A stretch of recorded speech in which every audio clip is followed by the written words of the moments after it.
Lee Mandel, and I'm president of the Board of Trustees of the Homeless Empowerment Project, publisher of Spare Change News. I want to thank everybody for coming out to hear this public forum, Is There Hope in This Desperate Time?, featuring Dr. Howard Zinn and Dr. Noam Chomsky.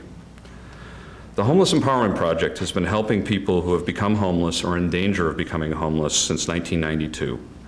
We do this by offering a path of employment without barriers. We help people develop the skills to be their own boss, make their own decisions, and be in control of their lives. We provide employment opportunities for vendors selling Spare Change News, writers for the paper, along with distribution and office help. I'm very proud to be a part of this organization for over 10 years. As a small example of the work we still have to do, I have a story about advertising this event.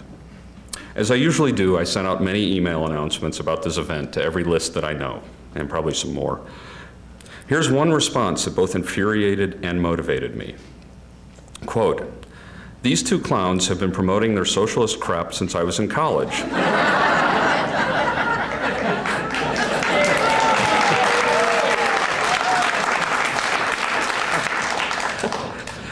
They apparently haven't learned a thing from all the history that's happened in between. I have no more desire to fund them than I do to fund any of the professional bums who sell Spare Change News on the street.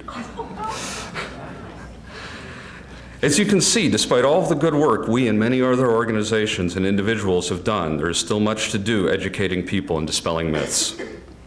This event is a fundraiser for the Homeless Empowerment Project. If you would like more information about our organization, please sign up on the forms that are on the table as you walked in.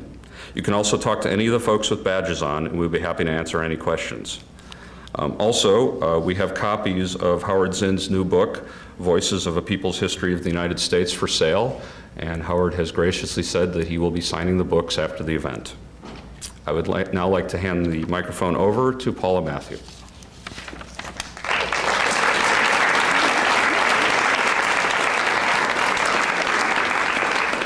Hi, good evening. Thank you for coming out and finding the room here. We almost didn't.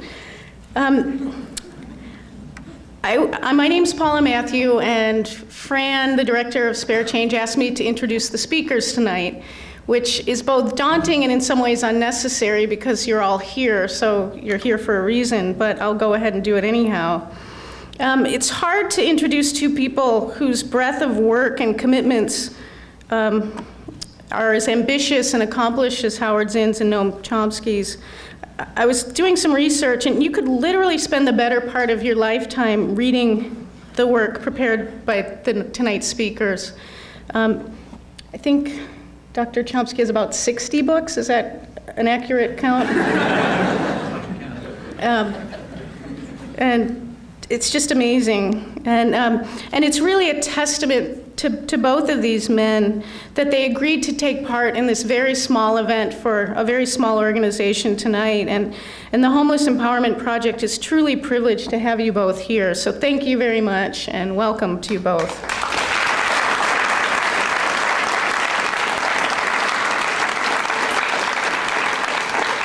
I think it's really a testament to really defining, in the finest sense of the word, what it means to be a public intellectual. Our speakers will speak in turn, and they're very familiar with each other, so they won't need our moderating in any way. So just a couple of quick words. It's hard for me to introduce Howard Zinn without gushing a little bit, because he's really a personal hero. Most people know him as the best-selling author of People's History of the United States, a book that has sold more than 1 million copies worldwide and continues to increase in sales every year. Pretty amazing. But there's much more about Zinn's career. People's History was published in 1980, and he had completed graduate school in the late 1950s. And long before and after its publication, Zinn has been an agitator and activist, maintaining throughout all his endeavors, I think, a wonderful Zen-like smile, coupled with what Marian Wright Edelman calls an unprecedented capacity for moral outrage, which I just think is great. Whether it was a shipyard worker, soldier, history professor, or activist, Zinn has devoted his life to achieving justice with struggle, but without war. And Just to plug the documentary that was just released this summer about his life, Howard Zinn, You Can't Be Neutral on a Moving Train. It's an amazing documentary, and I think it'll be out on DVD soon. Our second speaker, Noam Chomsky, I think I just started writing lists. Philosophy, ethics, foreign policy, propaganda, mass media, political economy, education, US foreign policy, the rule of law, and let's not forget linguistics. There's barely a topic of contemporary concern that Noam Chomsky hasn't written extensively about in a manner that is at the same time erudite, radical, and clear. He's Institute Professor of Linguistics at MIT, one of the most quoted educators in history, I learned today, right up there with like Plato and other folks. And when I did a search on him, he gets 293,000 hits on Google, which I think is pretty impressive. Some of those hits are because people hate him, so, but loved or hated, he's certainly never ignored. So I'm happy to turn the panel over to our speakers, and I think Dr. Zinn, you're going to speak first tonight.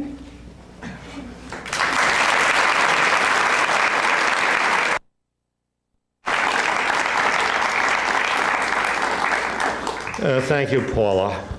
I'm still working on matching that number of hits. I tune in on Google every hour to see how many hits I have, and I'm still not making it. And as for the 60 books, that's asking too much.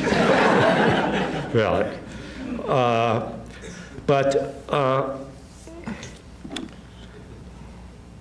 I asked Noam as we were coming in, do you realize what the topic is tonight?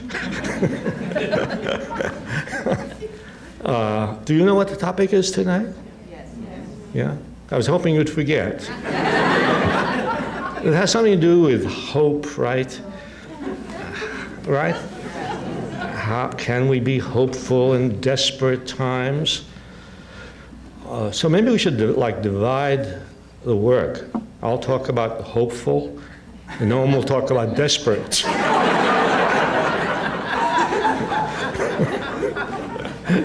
But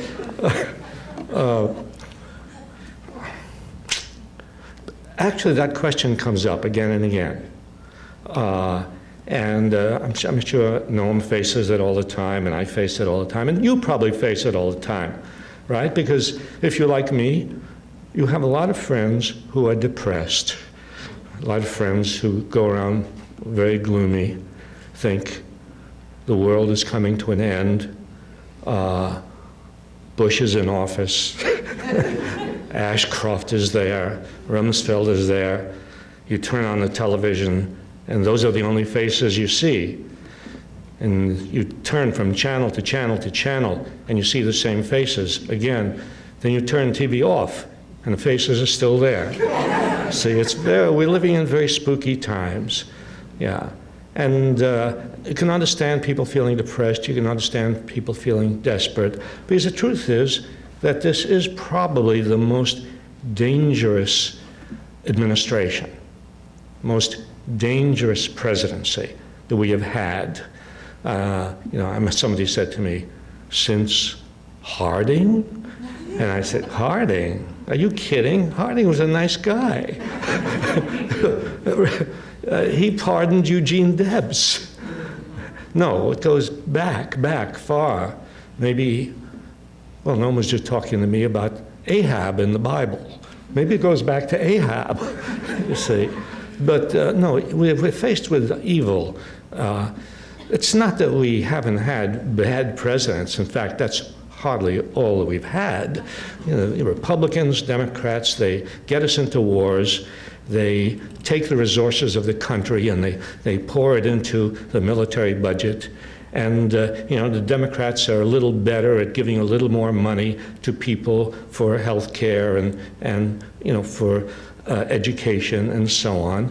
But fundamentally, from the very beginning of this country,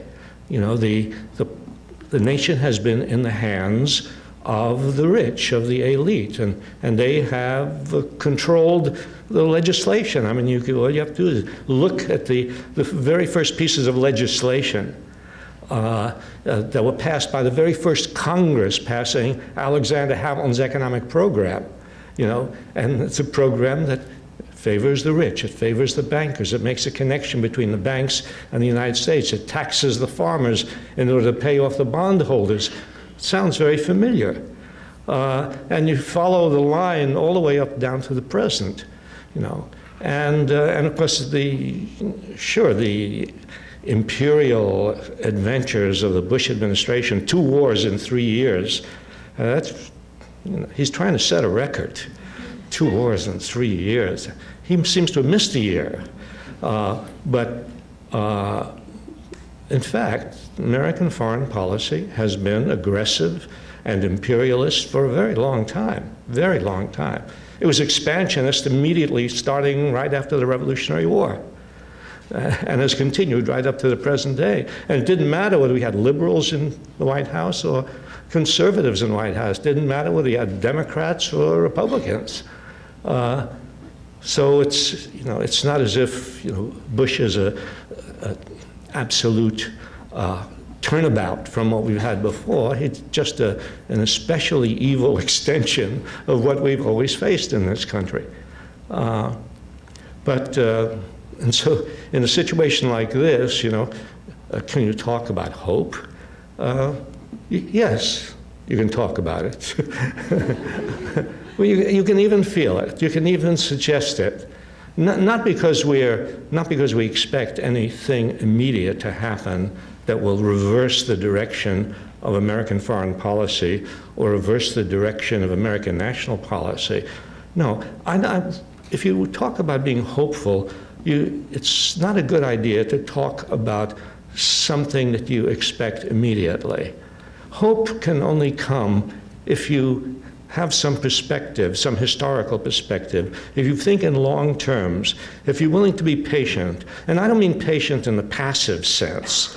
I mean patient sitting by and waiting and hoping the good things happen. No, patient in the sense of being active and persistent and continuing and going on and on and on, even when things look gloomy, And the reason you can have hope in a situation like that is if you have some historical perspective, you know that there have been other times in American history in which people have felt as desperate as people today.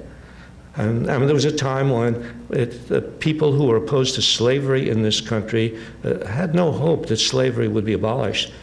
Because not only was slavery so deeply, deeply rooted in this country in the South, and also in the North, by the way, and not only that, but the national government, right up to Abraham Lincoln, did not seem eager to do anything about slavery. I mean, they were people on their own. You were the black slaves on their own, except for what's at first was a handful of agitators in the North, abolitionists, black and white. And it seemed like an impossible task that slavery, would be overthrown, but it was. And we've seen this again and again historically, in this country.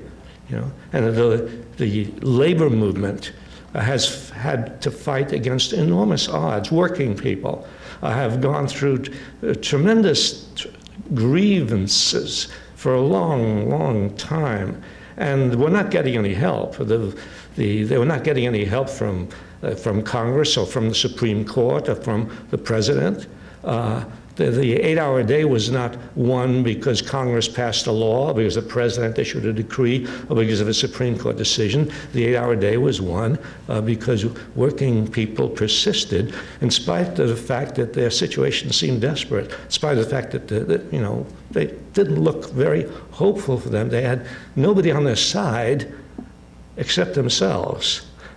But what they found out was that themselves, if they organized, if they stuck together, if they persisted, if they took risks, if they went out on strike, if they boycotted, if they were willing to go to jail, if they were willing to lose their jobs, and if they stuck at it and stuck at it and stuck at it, yes, at some point, they would win the 8-hour day. At some point, things would change. And of course, we've seen that in recent decades. We've seen And I myself personally, and maybe you too, living in this era, and I was living in the South in the late 1950s, early 60s, teaching in a black college, living in a black community, and becoming involved in the civil rights movement. If you looked at the South in the late 1950s, well, it looked hopeless. And what happened? People persisted. Black people in the South tried again and again and again to break into that ironclad wall of segregation, and again they failed. Again and again they were beaten or killed if they tried to register to vote or tried to go to some place where they weren't supposed to be. And then at a certain point in history, a few young people did something in the spring of in the early part of 1960, and it caught on. And that's what happens. Things, you do something, and it fails 100 times, and then it catches on. And when it catches on, other people begin to do the same, and more people begin to do the same, and then you have a movement. And the South, although all the power was on the other side, and the federal government was not doing anything to help black people in the South, and despite the Constitution, despite the 14th and 15th Amendments and all the promises of that, no president was enforcing those amendments. And so black people in the South had to do it by themselves, and they did. And they persisted, they didn't give up. And the South was transformed. Not enough, of course. Nothing is ever transformed enough, you see, nothing. But yeah, South is different now than it was 30 or 40 years ago. And we, those of us who remember the anti-war movement and how, how hopeless it seemed. I remember our first, anti-war rally on the Boston Common in the spring of 1965.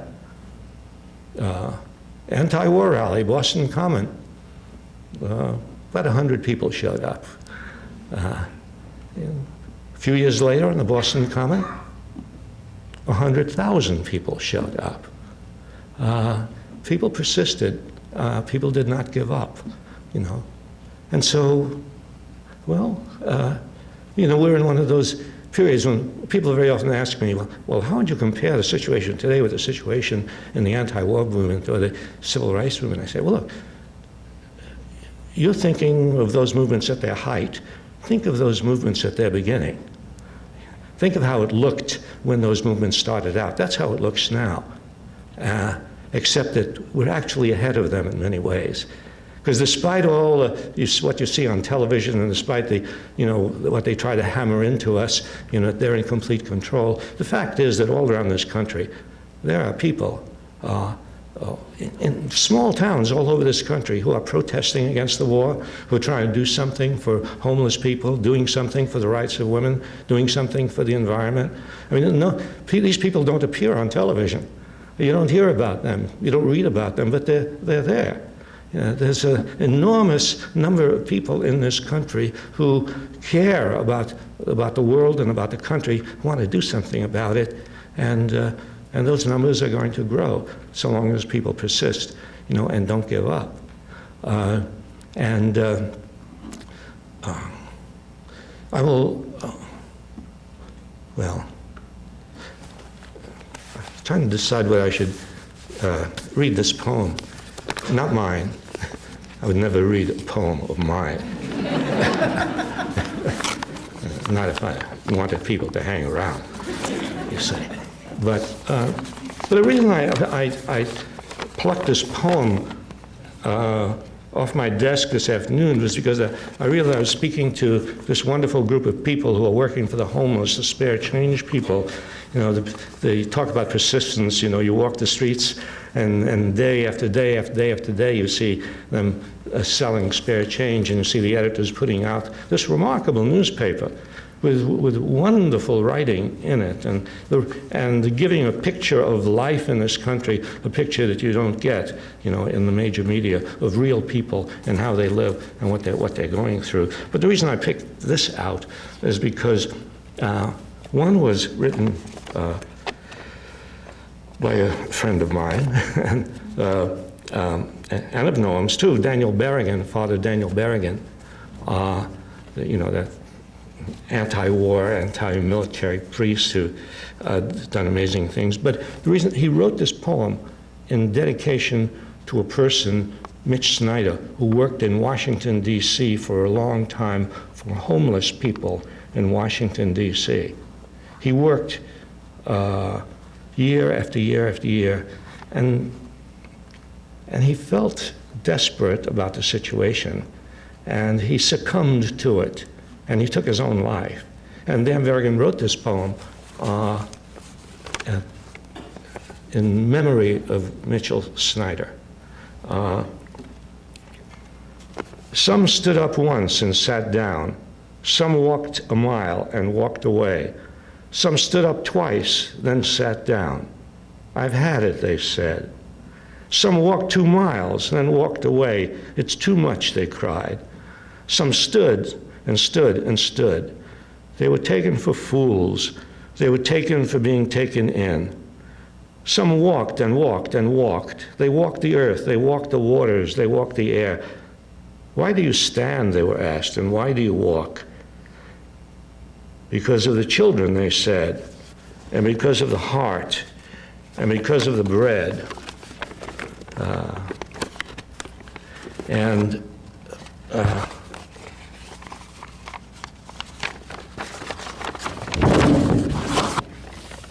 Because the cause is the heart's beat, and the children born, and the risen bread. Thank you. Title for today's meeting, the first thing that came to mind was a line in the Analects where Confucius defines the exemplary person, meaning the master himself. And the exemplary person is the person who goes on even though he knows there is no hope. Well, we're not exemplary people, so we don't have to face that kind of challenge. We have to face the challenge of going on when we know there is hope, and there's plenty of hope.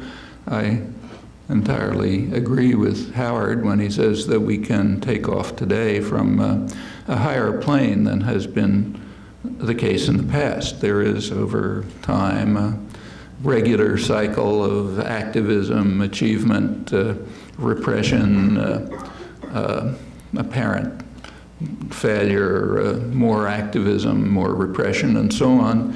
But it's not the cycle doesn't stay in the same place. It constantly goes upwards. It may feel difficult to believe that at any time when you look at the current circumstances, but if you look over time, it is pretty clear that it's going upwards. We start from a higher plane and easier stand at every time that we go on, knowing that there is hope. I wasn't entirely happy about the word desperation in the title. I don't think the term desperate times suggests that there's nothing you can do about it, which is certainly wrong. There's a great deal you can do about it. In fact, more than in the past. Ominous times would be correct. It's very ominous times. In fact, it's the first time, it's probably, in some respects, the most ominous time in human history, or for that matter, in world history. If you take a look at a very sober, respectable journal, the Journal of the American Academy of Arts and Sciences, which isn't given to exaggerated rhetoric. If you open the current issue, which just appeared, there's an article by 2 highly reputable strategic analysts who also are not given to hyperbole and exaggeration, who are discussing the current plans for transformation of the American military system, which most people don't read, but they're worth reading. You can find them in the Air Force Space Command plans on the internet and elsewhere. And they go through them and they point out that these plans are raising a very high probability, a likelihood of what they call ultimate doom. That's what we're facing, ultimate doom if these plans continue. Well, that's ominous. It's not exaggerated. It's real. We're moving right towards it. The Bush administration is, these are things that people don't pay much attention to. The administration is planning to put the first phase of so-called missile defense in operation within a few weeks. We may not pay attention, but intelligence agencies around the world do, in China, Russia, and elsewhere. They know perfectly well that missile defense is an offensive weapon. It's a first strike weapon. They're taking means to counter it, significant and dangerous means, and those means threaten all of us, as does the rapid continual expansion of this unilateral attempt on the part of the United States, more than an attempt, unfortunately, to militarize space and to create the possibility of instantaneous, devastating attack anywhere in the world without warning. Others are not going to just sit there and say, cut my throat. The reactions are coming, and yes, it does lead to ultimate doom. So desperate times may be wrong, but ominous times is certainly right. What about the going back to hope? Well, if I can intrude a little bit on Howard's turf, a look at history really is very helpful. So this is by no means the first time that there has been a feeling that somehow, hopeless, things are over, can't do anything, no alternatives, end of history. Those phrases, which are common today, are very familiar. So go back to, say, the late 19th century, when there was, among elites, a great euphoria, joy about the fact that the end of history had come, and things were all over. They'd reached the final stage of society, utopia of the masters, nothing more can be done about it. Well, at that time in England, in Oxford, the famous artist and socialist writer and activist William Morris shocked an audience at Oxford by giving a talk in which he said that resistance is possible. He said that I know that the received opinion is that we have reached perfection and finality, and there is no alternative to the current system of the current competitive devil take the hindmost system. That's the last system on earth, and nothing can replace it. It's perfection, finality, end of history. He said, however, if that is true, if history is ending in this system, then civilization will die. And I refuse to believe that civilization will die, despite the confident pronouncements of the most learned men. That's William Morris, almost verbatim. Actually, I quoted it, but unfortunately left a piece of paper where I wrote it down at home, so that's my rendition of it, almost exact. Well, it turned out he was mocked and jeered and so on, but he was right. Shortly after he spoke, there was another one of the periodic revivals of activism, organizing, led to very significant results. The world 10 or 20 years later was quite different in England and the United States, to some extent elsewhere, because of the refusal of people to agree that we had reached finality and perfection, and that history must end and civilization must die. Well, that led to the predictable repression. Wave of repression was led primarily by what's called the left in our spectrum of narrow spectrum of political leadership, by Woodrow Wilson, famous for Wilsonian idealism. Part of it was the Red Scare after World War I, which is much more severe than anything that's happening now, incomparably more so. And it did, with the support of business, of course, and the media, it did crush labor and crushed independent thought, and through the 1920s, once again, confident talk about the end of history, finality, perfection, utopia of the masters, nothing you can do, we've won. And then along came the 1930s, and the country blew up, came pretty close to a revolution, in fact, very close. There were many achievements that grew out of the activism, very significant ones. After this break during the Second World War, immediately afterwards came a period of repression. It's called McCarthyism, but that's very misleading. McCarthy was a kind of marginal figure, and the only reason he became famous is because he went after powerful people, and you're not allowed to do that, and they quickly destroyed him. But it was much more serious and widespread than that. And through the 1950s, it did appear that there was a period of what was considered a period of quiescence and apathy and obedience. It's not exactly accurate, but that was the picture and the sense. At that time, the phrase wasn't end of history, it was end of ideology. We had reached the perfect society. All that was needed, no changes were needed anymore, everything was in place. All that had to be done was a little tinkering around the edges by technocratic intellectuals, they were called, smart guys at Harvard and so on, and that would take care of everything. Then came the 60s. Country exploded again. Turns out there was no end of ideology and no end of history. And massive changes took place. In fact, this just changed the country enormously in many, many respects, very much for the better, in fact. That led to the predicted wave of repression, begins in the early 70s.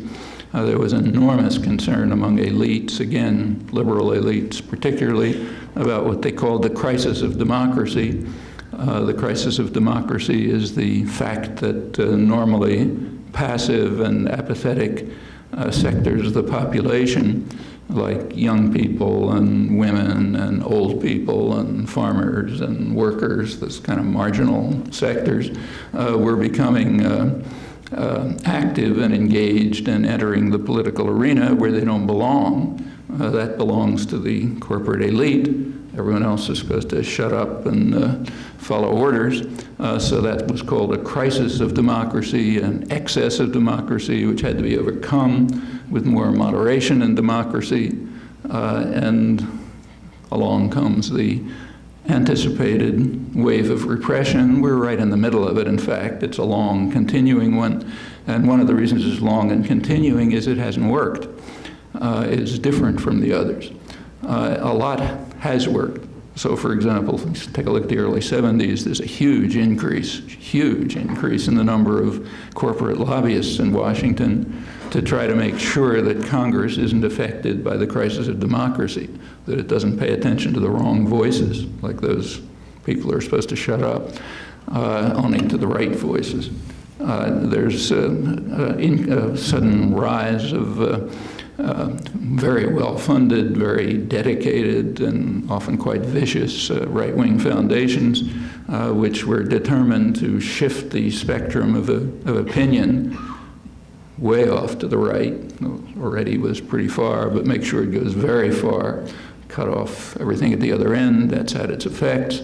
The international and domestic economic systems underwent changes, important ones, which were largely designed to undercut the threat of democracy and have indeed had that effect.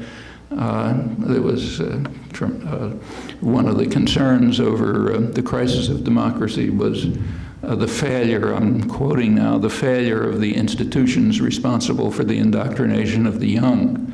Again, I'm quoting from the liberals, the crisis of democracy. The institutions responsible for the indoctrination of the young weren't doing their job. The schools, universities, churches, young people were thinking for themselves, they were acting for themselves, choosing their own ways. That's not appropriate. So they had to be tightened up. There's been a big effort to do that. Bitter and vicious repression abroad was part of this. And we're in the midst of that phase. But as I said, it was limited. Throughout this entire period, since the 60s, the crisis of democracy has gotten worse. the popular movements that have made a major change in American society and, in fact, world society, because these phenomena are worldwide. Those are mostly movements that developed in the 70s or the 80s or even the 90s. The feminist movement, for example, has changed enormously. Patterns of understanding, belief, commitment, practices, and so on. The effects have been very substantial, but that's a movement of the 70s. Had its roots in the 60s, but barely existed then. Howard mentioned Mitch Snyder, the homeless activist who was desperately committed suicide, and now there's a homeless empowerment movement. Long way to go, a lot of achievement. The environmental movement didn't exist in the 60s. Now there are massive popular movements that are concerned with the problem of trying to preserve an environment in which our children and grandchildren can survive. The anti-nuclear movement developed mainly in the 1980s and became huge. The main historian of it, Lawrence Whitner, describes it correctly as the most important anti-terrorist development in history. That's true. It's a fair description, and it had its effect. The solidarity movements of the 1980s were something completely new in European history. I mean, there had never been a time in the past when a European, include the United States and Europe, a European country, a Western imperial country, when citizens of that country actually went to join the victims of imperialist wars, to help them, to protect them by their white faces and that sort of thing. Tens of thousands of people did that in the 1980s, right from mainstream in the United States. It's now spread to other places. That's a dramatic new development. In the 1990s, there are completely new movements have arisen. The global justice movement, what is kind of ludicrously called the anti-globalization movement, has created a form of international solidarity that never existed in the past. I mean, the left and the working class movements back from their origins in the 19th century were always hoped to become international movements. That's why every labor union is called an international. None of them were internationals. There were organizations called internationals, the first, second, third, fourth international, but not only were they not international, they were mostly small elite groups. But now there are the seeds of a real international for the first time ever. International movements, meetings all over the world, spawning local movements here, everywhere else, of an enormous scale, working for, dedicated to really changing the institutional structures that are oppressive and that lie behind the acts of repression and violence that take place. All of that's new.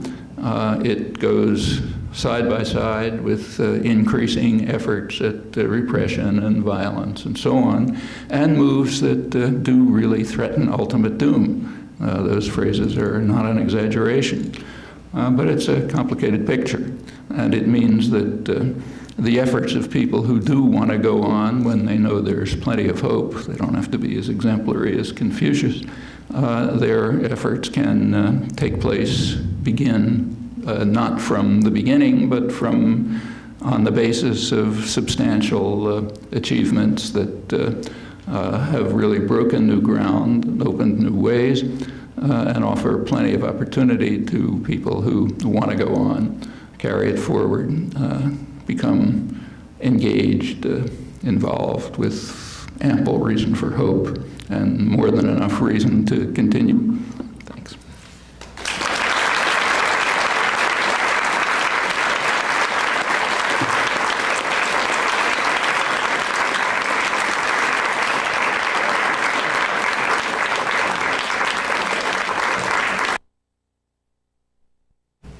And maybe while people are collecting their thoughts, I'll certainly ask a question.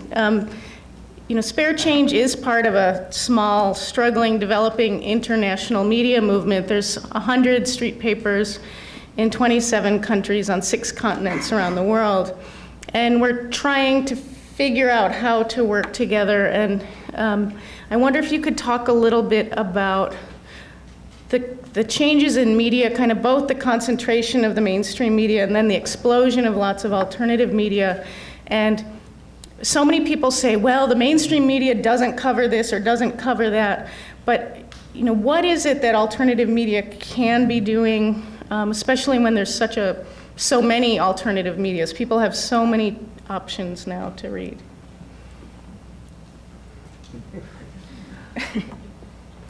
Can we move this over to the table? That's, don't move that, that's just the mic for the. Howard's lazy, he doesn't want to stand up. I just want to tell you this. This is the guy who has written about the media again and again and again. I mean, read, Manufacturing Consent, right? I mean, that's what it's about. It's a great book, even though Noam wrote it. Actually, I was the second author of that, remember. It's our friend Edward Herman who initiated it.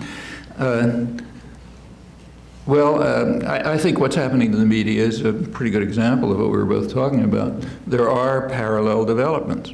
There is one tendency is towards concentration of the media, narrowing of the options, increasing concentration on domination and control. It's not just a matter of controlling opinions, it's a matter of driving people from infancy, in fact, into kind of mindless consumerism. It was recognized almost 100 years ago when the big U.S., the world's main propaganda agency was being formed, the public relations industry, that you couldn't control people by force anymore. Too much freedom had been won in England and the United States. So huge propaganda industries developed, committed to controlling people's attitudes and behavior. And you take a look at the business literature in, say, the 1920s, and you find emphasis on creating what they called a philosophy of futility, and a concentration on, I'm quoting it now, on the superficial things of life, like fashionable consumption. And since then, trillions of dollars have been spent and enormous energies have been created to trying to create strange copies of human beings who see themselves and their value and their opportunities solely in amassing commodities that they're told they want. What are called created wants in the industry. And again, it begins with infants. I sometimes watch TV with my grandchildren, and it's mind-boggling. But so yeah, that's a large part of the media. Concentration, more and more effort and control, narrowing opportunities for discussion, and so on. Yeah, it's obvious why it goes on. There's a counter tendency. The development of a great array of what are sometimes called alternative media. I don't particularly like the word because it suggests that the others have some special priority, and they don't. So there is a big growth of independent media, and it's used very creatively and constructively. Just about everything that's going on these days, information, activism, interaction among people, organizing, planning, it involves the independent media. A lot of it involves the internet. Journals like Spare Change and others, these are proliferating all over the place. They have an enormous outreach. They need plenty of help. They don't get funded by the big corporations or the Pentagon. So they have, like every other popular movement in history, they depend on the participants to overcome by their mass, what can be done with concentration of wealth and power. But they're there. We all know they're there, and they're having a big effect. And these tendencies are in parallel, which has plenty of offers enormous opportunities and reasons for hope. We know where to go to expand these institutions, help them flourish, become more effective and active. That's up to those who want to participate.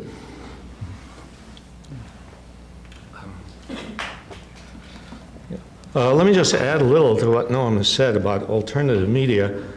And I'm sure he's had the same experience I have.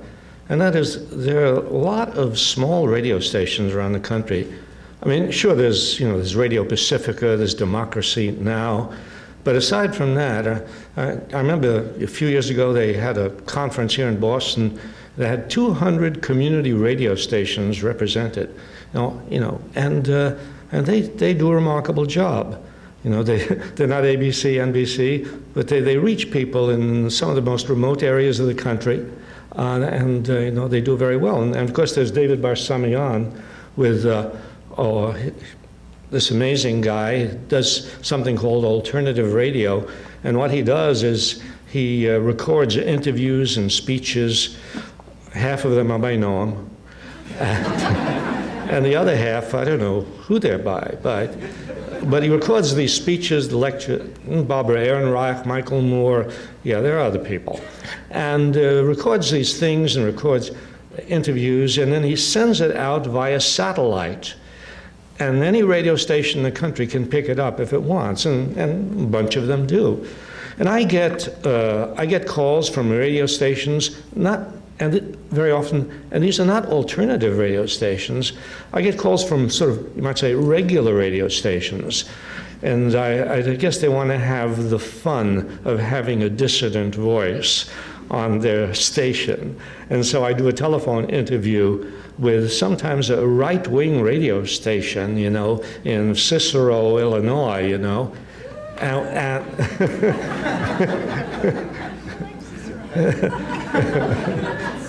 Are you from Cicero? Around there? Illinois, okay. Yeah, but I'm always happy when they call me. It's a great opportunity to talk to a terrible audience, to talk to people who listen to really nonsense all day long, And so there are black radio stations around the country, and there's a very distinct difference between the black radio stations and the other radio stations. And I'm talking now, the black radio stations are not considered alternative, they're not part of Pacifica or anything like that, but their political viewpoint is very, very different than the orthodox political viewpoint. And there's some black radio station in Washington, D.C. that interviews me from time to time, and the guy asks me questions, and I don't really have to give answers, because his questions are like all rhetorical. Like, he'll say, don't you think that behind the war in Iraq is oil? So I'm left with like one-word answers, you see. Yeah, and it's a call-in show. And I remember that right after Colin Powell gave his famous speech to the UN telling how many weapons of mass destruction, remember, that Saddam Hussein had, very impressive. I mean, the New York Times was impressed. The Washington Post was impressed. All these supposedly very intelligent people in the major media were very impressed, because he was telling you exactly how many gallons, of chemical stuff they had, and, where... Well, it all turned out to be lies, right? It all turned out to be lies. But right after he gave that speech, and everybody was so impressed, and I was on this black radio station in Washington, D.C., and it was a call-in show, and 6 different people called in, and very clearly black people, after living in the South for a bunch of time, there's a little difference, and you can actually pretty much tell, you say. And not only was it a black radio station, but these were black people calling in, and they were all denouncing Colin Powell. I thought, oh, Colin Powell, he's one. No, they were denouncing Colin Powell, and saying that he was part of the Bush machine, and they didn't believe him. And it was very refreshing, to know that, these kind of voices could be heard, so I'm encouraged by that. I'll just say one more thing, and that is that there are aside from alternative newspapers, there are actually columnists on regular newspapers around the country who are daring enough to say what their editorial policies will not say. I was recently in Athens, Georgia. Now, if any of you know anything about Athens, Georgia, it's not the most, how can I say it? Not the most politically progressive place in the United States. When I was living in Atlanta, Athens was known as the seat of the Confederacy, you know. But when I was in Athens, Georgia, and there I discovered that there's a guy who writes for the main newspaper in Athens, Georgia, a guy named Ed Tant, writes a radical column in this newspaper. I mean, his columns would sort of make both me and Noam rear back a little, you know, they're just too much, you know. But there he is doing this, and I get a regular column from some guy up in Gloucester who writes for the Gloucester newspaper. And he writes wonderful, wonderful. There are people all over the country who have sort of made their way even into the major media, and so it's good to know that, you know, such voices exist. Don't forget Radio Free Maine. And Noam has reminded me, if we didn't mention this, that would be the end of our public career. Radio Free Maine.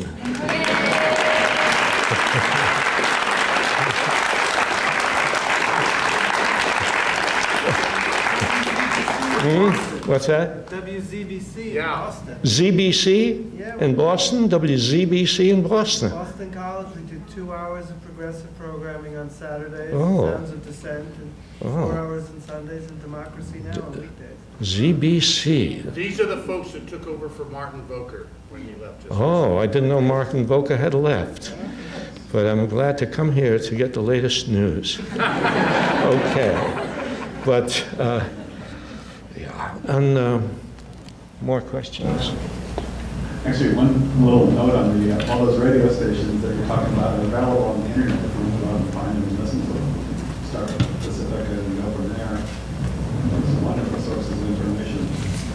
But my real question is about all the quote-unquote natural disasters that can happen in the last month or so. The hurricanes to Florida and the Caribbean. And that's one thing. The first reaction reading the newspapers these days evokes all those feelings of hopelessness that we're talking about. But what are quote-unquote natural disasters are really, there's a lot of human intervention in preparing for them and responding to them that can make all the difference in the world.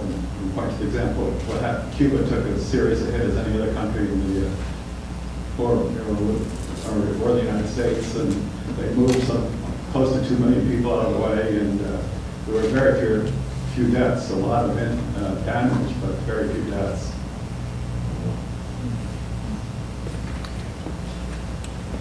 Yeah, that's a very interesting point. It also tells you something about our media, because although Cuba was right in the path of the worst hurricanes and was taking the main hit, occasionally a newscaster would say, well, the eye of the hurricane is passing by Havana or something, and that was about the end of that story. It's pretty dramatic to compare what happened with a series of major hurricanes in Cuba and what happened with a heavy rainstorm in Haiti. When the latest disaster hit Haiti, which may mean thousands of deaths, that was actually a tropical storm. I have a daughter who lives in Managua, and when Hurricane Mitch came and caused a huge disaster in Nicaragua, she told us when we were able to communicate again that she had lived in Seattle, and she said if this had happened in Seattle, we would have called it a heavy rainstorm. But in Nicaragua, it was devastating. I'll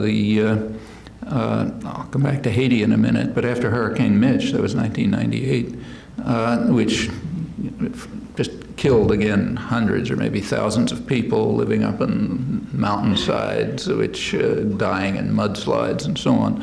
It's pretty striking to see what happened. There's a big volcano in Nicaragua where people were in fact living up on the mountainside and mud and trying to survive, and I forget how many, maybe certainly hundreds died in mudslides.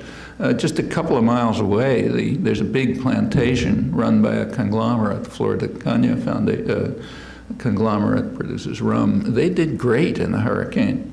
They have good land, and the heavy rains just increased their crop, not on the mountainside. The journal of the Jesuit University in Nicaragua, which has a very good economic section, they described it as a neoliberal disaster. What they pointed out is that it's not that God is trying to harm Nicaragua, it's that the planners of the international economic system are creating a system in which the poor will suffer and be destroyed. They are driven up to the mountainsides because they can't survive. They cut down the trees because they need charcoal. The water doesn't get absorbed. And if anything happens, like a heavy rain, total disaster. Well, that's what happened in Haiti, not in Cuba, but in Haiti. In Haiti, there were, in the areas most heavily hit, there had been hurricane warning, storm warning centers, relief centers, some of them actually funded by U.S. aid even. They were all wiped out during the coup a couple of months ago. U.S.-backed coup, which got rid of the government and instituted a government of gangsters and killers. And among the effects was to wipe out the support system. There's a long history in Haiti for which France had the initial responsibility, and we have the later responsibility for the past century, which has simply wiped the place out. It's questionable whether it'll even survive another generation or two.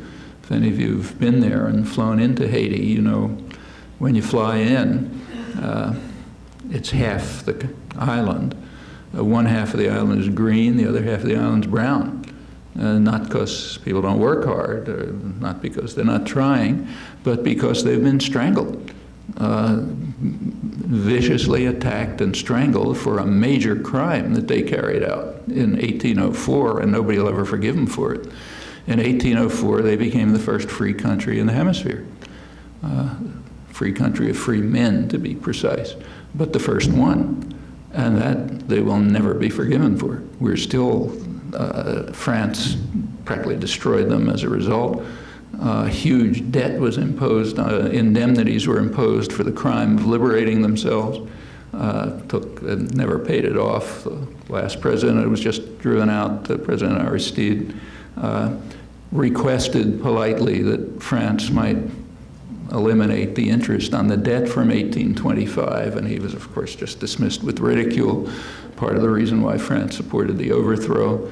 The United States was the harshest country, for very good, obvious reasons. The United States was terrified about the Haitian Revolution. Here's a free country, the first free country, right next door in a slave state.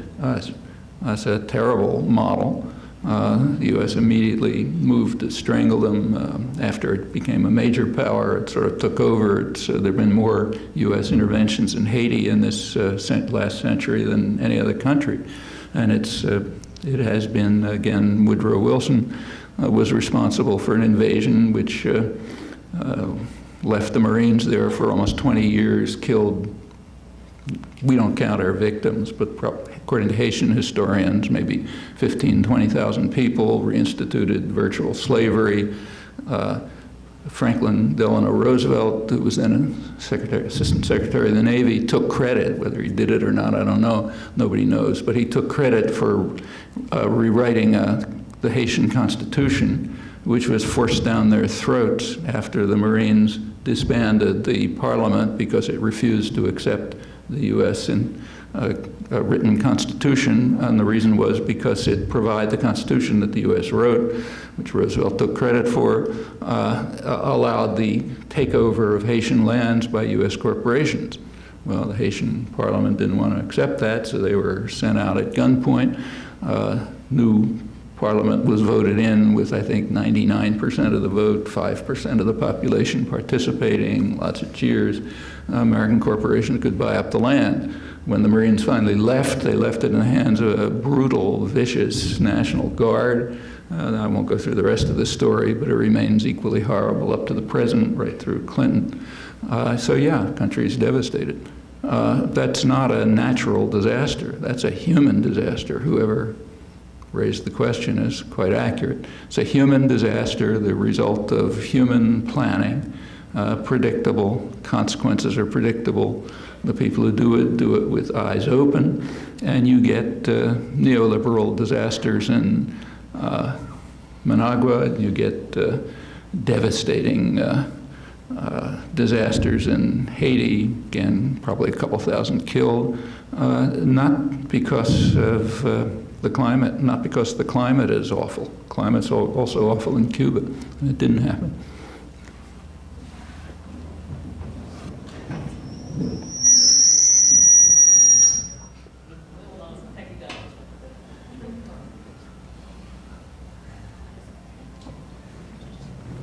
Maybe I can talk loud enough without it. You can, Alan. Just want to, first for my question, just comment on Dr. Zinn's comment about blacks and their public opinions. It turns out that blacks, minorities, Latinos tend to have opinions that are much more consistent with international world opinion than do white Americans.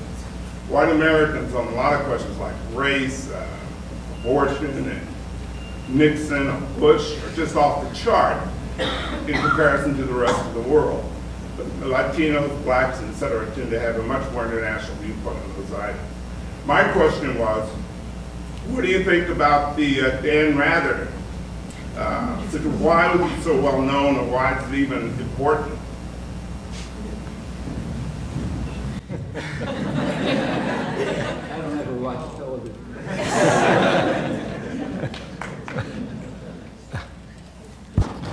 You know, yeah, while other people were watching the news on television about Dan Rather, I was watching the Red Sox.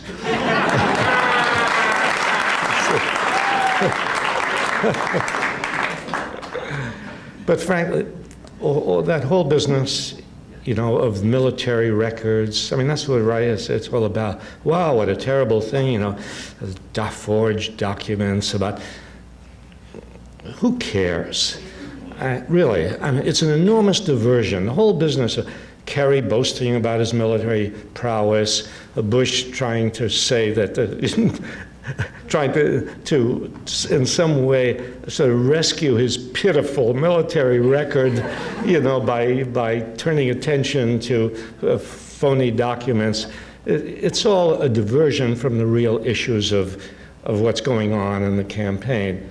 You know, I don't care about the military records of presidents, really. Sure, privately, you know, well, no. I don't care. Yeah, I mean, I don't care that Kerry was a military hero, you know. What I care about these guys is what are they doing today about the war? That's what I care about, whatever their military record is. I don't want Kerry to boast about his military heroism. I want him to, if he is going to boast, I want him to boast about the time he stood up against the war, you see. That's what he should be doing today. That's what he should be emphasizing, you see, instead of dealing with, you know, who was more heroic or less heroic in the war. So the whole Dan Rather thing, yeah, I turned to the Red Sox, yeah.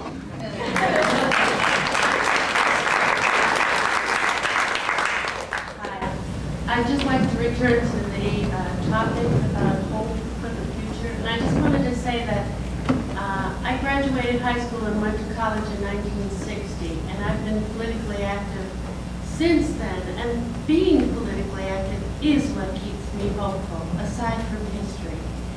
And another point I wanted to make is, aside from the internet and wonderful newspapers and radio stations, we do have local access cable TV. And this summer, I was up in New Hampshire at a place called World Fellowship, and I saw a movie that both of you were in called Liberty Bound.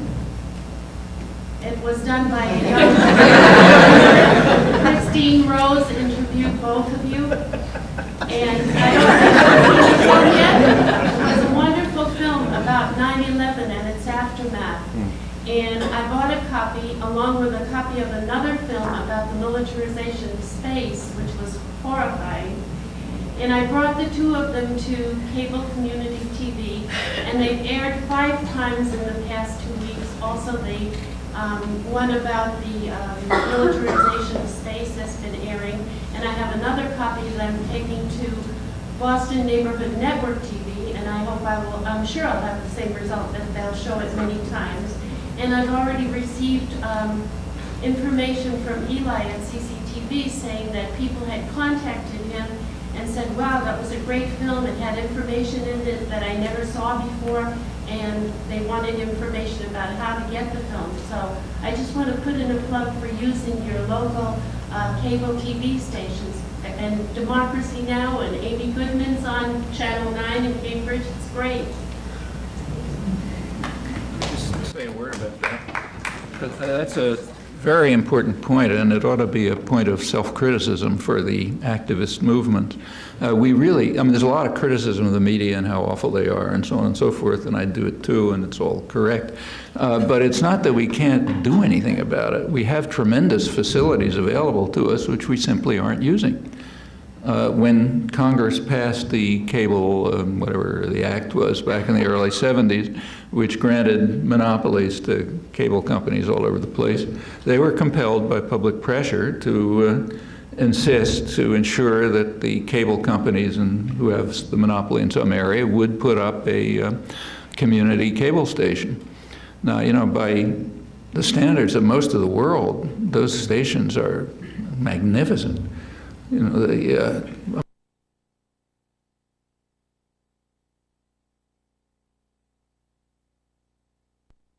the CBS studios, but they have tremendous facilities, and they're very little used. They're available. Anybody can use them. You know, a lot of what comes over them is just junk. That's only because nobody is there saying, I want to put something on. When people like you give them things that they can put on, they do it. And that can reach a tremendous number of people. In fact, reaches pretty near everybody. Everybody who has cable in some area can get it. And we just don't use them. And it's amazing to see what people do who don't have resources. Like one of the most remarkable experiences I had related to media was in Brazil, in a huge slum outside of Rio, millions of people. The poverty in Brazil is extreme. They had developed a public television system which consisted of a truck that was driven in from the city by a few activist media professionals that had a screen on top and some equipment inside. And it's a sort of semi-tropical country, so everybody's outside, especially because the living conditions are so impossible. And right at prime time, television time, you know, 9 p.m., everybody in the area is out in the village, in the town center, you know, the plaza, families, people, and the truck comes in and the screen goes up, and they were playing programs written, directed, and acted by local people in the community. Now, you know, I don't know Portuguese, but enough to be able to follow. Some of them were comical skits and things like that. A lot of them were quite serious. They were about the debt crisis, about AIDS, about racism, other things. And it was interactive. There was a young woman, maybe 17 or 18, looked like that to me. My age, she was maybe 30, I don't know. But younger than my daughter, that's all I know. She was acting in the programs, and in between the skits, she would walk around the crowd, you know, people in the square, people sitting in a bar nearby, whatever, with a microphone, and I guess somebody must have had a television camera behind her or something. And she would ask people their opinion about what they just saw, and they'd comment on it, and it would be shown on the screen on top of the truck, and other people would react to them, and you know, discussion would go on among the group. That's people with no facilities at all, you know. And look what we don't do with the enormous facilities available to us. These are things that are worth thinking about. I think whoever said it is very right to bring it up. a week ago Sunday, I taped Bernie Sanders, the socialist congressman from Vermont, and he talked about how he's going to vote for Kerry. This spring, I taped Sam Webb, chairman of the Communist Party, and he talked about how he's going to vote for Kerry. And of course, this is pretty much like our two speakers, Noam Chomsky and Howard Zinn, who said they're probably going to vote for Kerry. Or they're going to vote against Bush, but maybe that's a good time to clear all this up. Would you care to make a statement? Noam will clear it up for you, Roger. Well, I think I'm speaking for Howard. You tell me if I'm wrong. But my impression is that we both said the same thing, and in fact, the same thing we said in the year 2000, namely that in swing states, unless you are in favor of ultimate doom and eliminating the limited medical system that exists and destroying Social Security, and we can give a long list of other things, unless you're in favor of those consequences, you should vote against Bush in a swing state. In a safe state, you have other choices. The choices include abstention, which makes perfect sense. There's a reason why both political parties make huge efforts, and the whole propaganda system makes enormous efforts to try to bring people out to vote. They don't care how they vote, just vote. The reason is it's part of the mode of depoliticization, making people believe that politics is a matter of showing up once every 4 years in a personalized extravaganza in which there are no issues. I mean, if that can be driven into people's heads, yeah, you control people. So one way of objecting to that is abstention, which makes sense in a safe state. And then there are other options. You pick somebody you want to vote for. But that's quite different than saying vote for Kerry wherever you are. And I think, as far as I know, Howard has been perfect. I think this is your opinion, yeah? And I've certainly been very clear about it. So there's a lot of rumors going around. One of the reasons for the rumors going around is that many people on the left are also caught up in the propaganda about quadrennial personalized extravaganzas being politics. So they become obsessed with this issue. I mean, it's a pretty marginal issue. You know, real political activism is going to go on, it ought to go on seriously day after day wherever you are on the important issues, whatever you decide to do on November or whatever it is when you push a lever. What you ought to do for those 5 minutes, and it's about all the attention it deserves, in my opinion, and I think Howard's is, well, you know, if you're going to help keep Bush out, you should do it. If it's not, do something else. But it shouldn't be an obsession. That's just part of the way of depoliticizing people. That's not the way politics works. I mean, what we would like to do is create a democratic culture in which you don't have just that choice. And it's not, you know, some idealistic dream. Other countries have it. So take the second largest country. I mean, just take a look at what's going on. I mean, if somebody's observing this hemisphere from, say, Mars, they'd be appalled. I mean, in the biggest, richest country in the world, there's a thing called an election in which the choice is between two men born to wealth and political power, went to the same elite university, joined the same secret society where they were trained in the manners of the upper classes. Those of you who went to Harvard and so on know how it works. Especially when you're in the secret society. They're able to run because they're funded by the same concentrations of private power. In the election, which is run mainly by the PR industry, it's critically important to keep away from issues and to emphasize qualities. And they tell you that, and they do it. So people don't even know where the candidates stand on issues it takes a research project to figure out what one of them is trying to say about health care, if it's anything.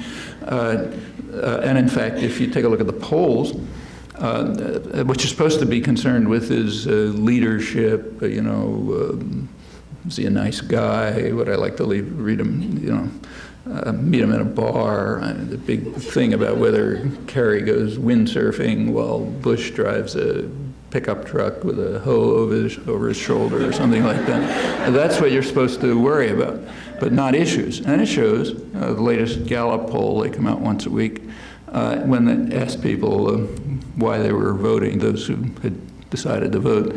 It turned out that on issues was like around 10%. And part of the reason is nobody knows the position of the candidates on issues, and you're not supposed to know because it's none of your business. You know, issues are supposed to be taken care of by someone else, okay? And we should not be caught up in that. Other countries are not like that. So take the second biggest country in the hemisphere, Brazil again. You know, there was big excitement when Barack Obama said at the Democratic Convention, you know, only in the United States could someone like me appear to speak in a convention. Well, you know, I think his father's a lawyer, his mother's some other professional. And he was able to speak in the convention, that's nice. But in the second biggest country in the hemisphere, the president, who happens to be a very impressive figure, never had any higher education at all. His background as a peasant, a steel worker, a union organizer. The choice between candidates was real. He was able to, it's somebody like that, you can't even imagine him being a candidate in the United States.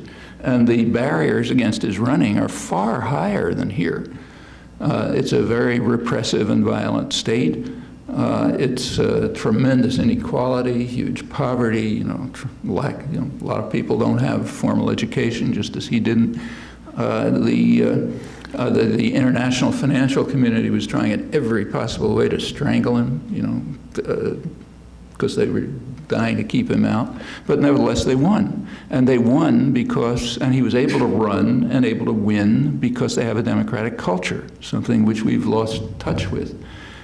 He was able to win because they have large, impressive, active, popular organization, like the Landless Workers Movement, which is I think the most important popular organization in the world, or the Workers' Party, or professional associations and others, and they don't consider politics just something you do every couple of years when you push a button and then you go home. They're out there every day on whatever issues concern them. Local, regional, international, you know, trade issues, whatever it may be. And then when it comes to the time when there's an election, they're there and they're organized and they can run their own candidate. That's a democratic culture.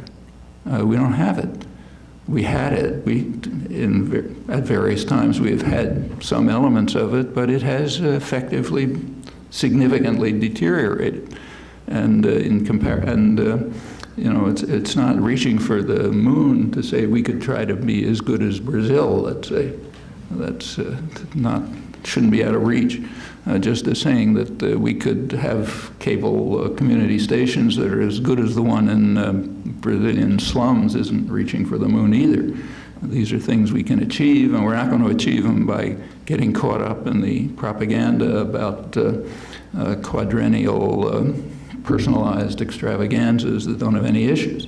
Those are means of marginalizing people. We should understand it. You can't ignore it, like you can't ignore a hurricane, but it shouldn't be an obsession. You do it because you have to do it, and you go on to do the important things.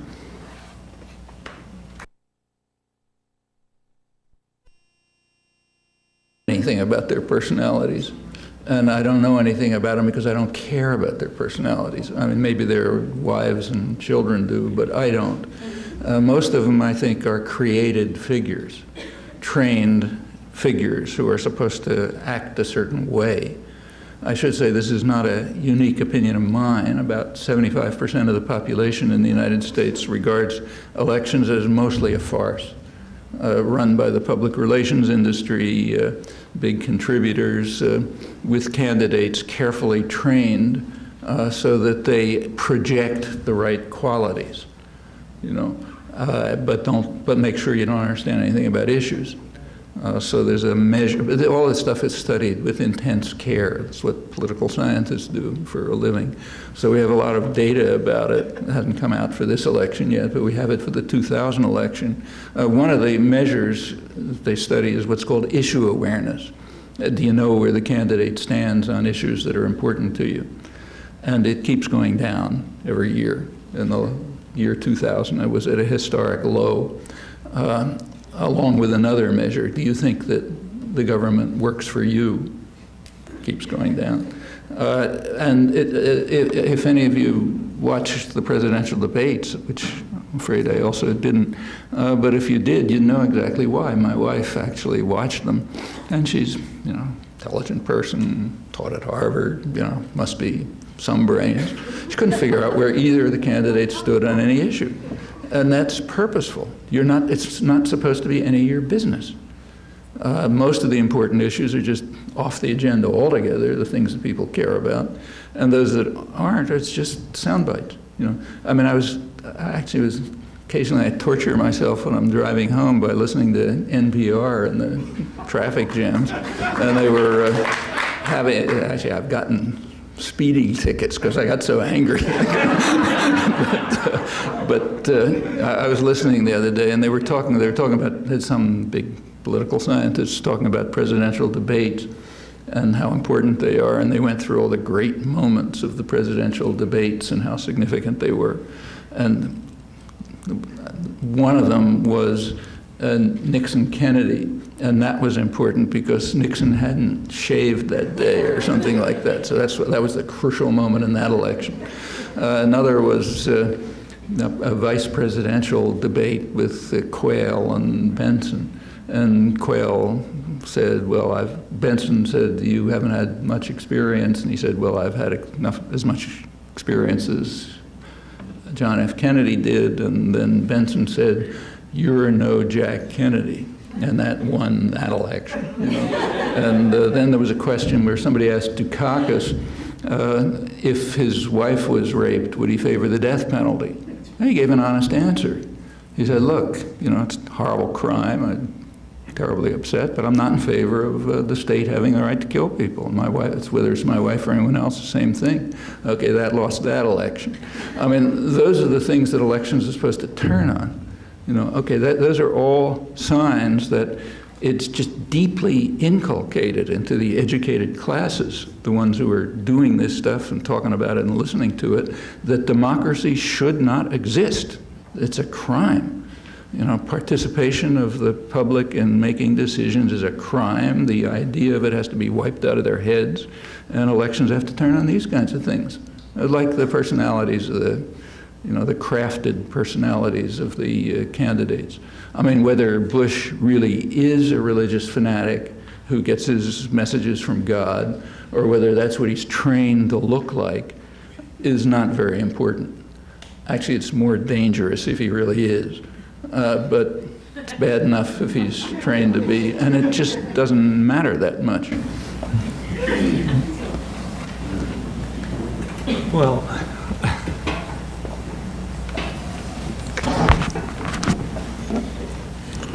there's not much for me to say after Noam speaks, you realize that. But I'm just trying to earn my keep, but they gave me an apple, a bottle of water. I have to do something in return. So I just want to say that on this whole business of psychology, there's not only this, this overly serious, psychoanalytic profiles of presidents, which is ridiculous, as Noam has pointed out. You have presidents whose personality is very different, whose speech is very different, who look very different. They all have the same policies. Doesn't matter, you say. But there's another aspect to it, and that is that very often they will psychoanalyze protesters. Do you know that? Now, as a historian, I remember, I was reading a book about the abolitionists, anti-slavery people, and this was a very distinguished historian who sort of psychoanalyzed the anti-slavery people. So what was it about them and their background and their marital life, and did they breastfeed when they were kids, or what was it about them? It never occurred to this distinguished historian that maybe they were just against slavery.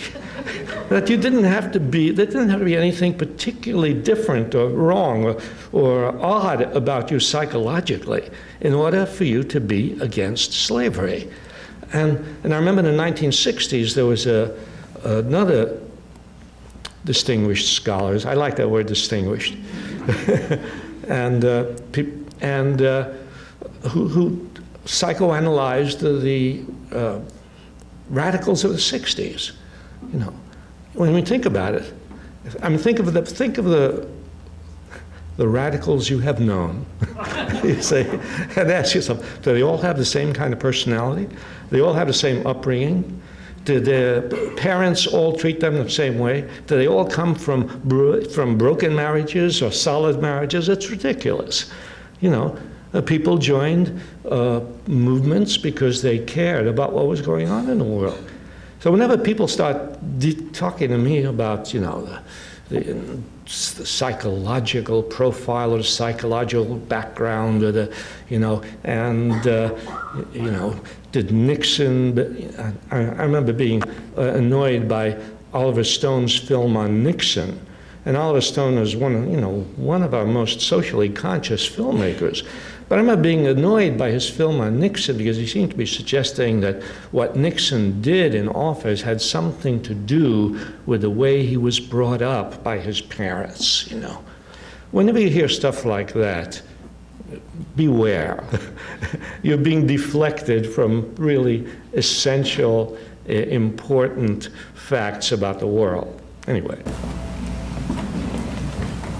Yeah, I'm going to kind of go back to the November 2nd thing, but more importantly, sort of what happens after that. One of the things that's been both awesome and sort of terrifying about the last few years is that so many people have become mobilized against the Bush administration. You know, I'm getting emails from like labor groups and gay rights groups and all sorts of people like, we've got to get these people out of office. And Professor Chomsky, you were talking about this sort of culture of democracy. And I'm wondering if after November 2nd happens, regardless of what happens then, is it going to fizzle? Is there a way we can keep that going where people are still saying, hey, we need to be involved in the way our politics works? Or is it, you know, are we going to be able to sustain that? Or people, even if Kerry wins, people are going to sit back and go, hey, we solved something. How do we change that? Well, I mean, the answer to that's really up to you. I mean, that depends whether people like you and me and so on want to live in a democratic country, like, say, Brazil, or whether we want to be passive, you know, kind of machines who follow orders and we're told to go to the polls and push a lever and because we're supposed to like this guy and not, you know, think I'd like to meet that guy and I wouldn't like to meet that guy, and then go home. We have the choices. I mean, if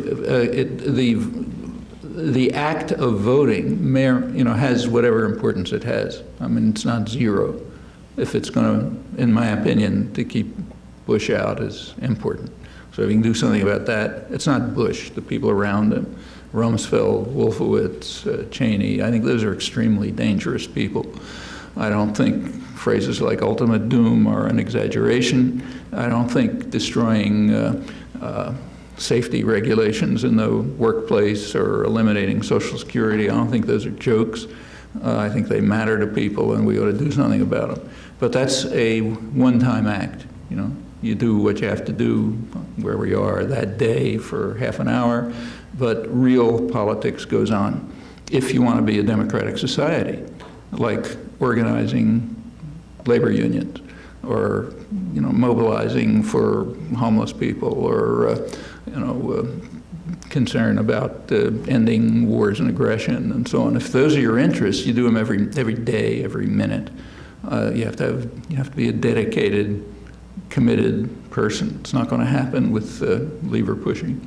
But I mean, there is a major effort, huge propaganda effort, to try to focus people's attention on this once every 4 years extravaganza. I mean, the conventions aren't conventions, you know, they're coronations, and they're played like that. And the election purposely eliminates issues. I mean, the main issues of concern to people are just off the agenda. They don't even come up. I mean, it's easy to give examples if you want me to, but that's up to us whether we decide to let it happen. So let's take one example just to illustrate. I mean, everyone serious pays attention knows that there's a major domestic problem in the United States, namely the exploding costs of health care. Okay, that's a real problem. The U.S. has the most inefficient health system in the industrial world by a long shot. It has the highest, by far the highest per capita expenditures and pretty poor outcomes. Among the industrial societies, among the worst outcomes. In fact, health outcomes in the United States are approximately the same as Cuba, a poor third world country that's been under terrorist attack for 45 years by the neighboring superpower and under embargoes, has the same health outcomes as the United States. I mean, that's a tragedy for here. It's not unknown what the reasons are. I mean, health professionals are pretty well aware of what the reasons are. It's a privatized system that makes it very inefficient, highly bureaucratized, tremendous amounts of supervision, a lot of paperwork. Doctors may spend 40% of their time filling out forms. I mean, there was recently a study done by Harvard Med School and somebody in which they compared the US and the Canadian systems and concluded that I think a number was something like $300 billion a year were spent here in paperwork over and above Canada. They compared, one of the things they did in the study was compare Mass General Hospital with the biggest hospital in Toronto. They compared, one of the things they compared was the billing offices. Okay, in Mass General Hospital, you know, some big wing is full of billing offices and secretaries and data processing and so on. When they tried to find it in the Toronto hospital, most people didn't know where it was, and finally they were told there's a room down in the basement, and they went down to the room in the, I'm kind of making this up, but it was something like this. They went to the room in the basement, and there was a little billing office which was used for visiting people from the United States. You know, well, okay, that costs, just like the bureaucracy costs and the surveillance of doctors to make sure that they don't give you a prescription that maybe some bureaucrat in the insurance office thinks could have been a cheaper prescription, or so on and so forth. Also, the enormous power of the drug companies here just drives drug prices, you know, out of sight, way more than comparable countries. All of that costs. Do people have opinions about it? Yeah, they do. Last poll I saw, about 80% of the population is in favor of a national health care system. And those majorities or big pluralities have been going on for years. It's occasionally mentioned in the press or by commentators. And there's a phrase for it. It's called politically impossible or unrealistic or something like that. And what that means is, as a meaning, it means it doesn't matter if 80% of the population want something or if 98% of the population want it, and if it's hugely important, if the insurance companies and the drug companies don't like it. Because if they don't like it, it's politically impossible. Well, do we have to accept that? I mean, is it kind of a law of nature that says we have to accept that? It's not coming up in the elections, you can be sure, for good reasons. But popular activism can change that. You know, just as popular activism forced Medicare in, or Social Security, and so on. It can also change this.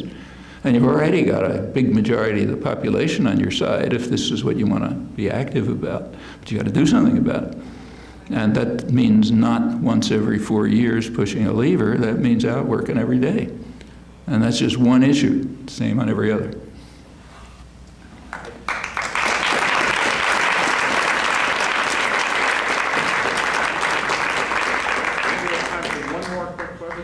Quick comment? Quick comment? I think she was next. Well, I'm just going to go ahead and take this opportunity. I'm a first-year law student, and so far in law school, so far we've been taught very much to respect the U.S. Constitution as this sort of infallible document, and really our purpose as lawyers would be more to correctly understand what what the document is about, but there's really no question that the document itself is perfect. And I'm curious, knowing what you said about who made the document, what you think about it itself and its morals and that kind of thing. Sounds like your bill. I'm sorry. Are you asking what? What do you think about the Constitution? I mean, they're taught in law school. The Constitution is this perfect document. Who made it? How did it get created? What is